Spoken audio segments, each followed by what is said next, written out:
How's everyone doing? The Mechanical Mechanic here again. Reason I say again, it's probably my 20th time trying to make this video due to constant interruptions. Don't touch that, it's a bobo. As you can see, that's my little one. I'm telling not to touch any of my stuff.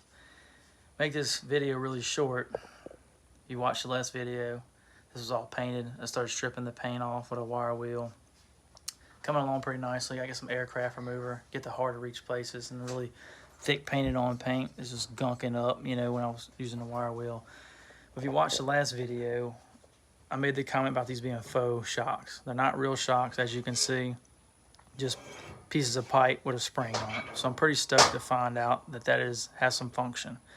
So please, you know, add some comments in the comment section on things you'd like to see on this bike, you know, suggestions, things that, oh, excuse me, that I may not know about. Because like I said, I'm no mini bike expert by any means. So, you know, like I said, you know, please add your comments, things I may be missing, you know, things I can add, you know.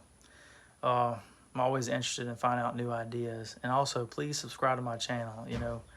I like to fill a lot of people with information. The more people I can reach out to, the better. So, hope everybody has a good weekend and enjoy the rest of your day. Sign out, Mechanical Mechanic.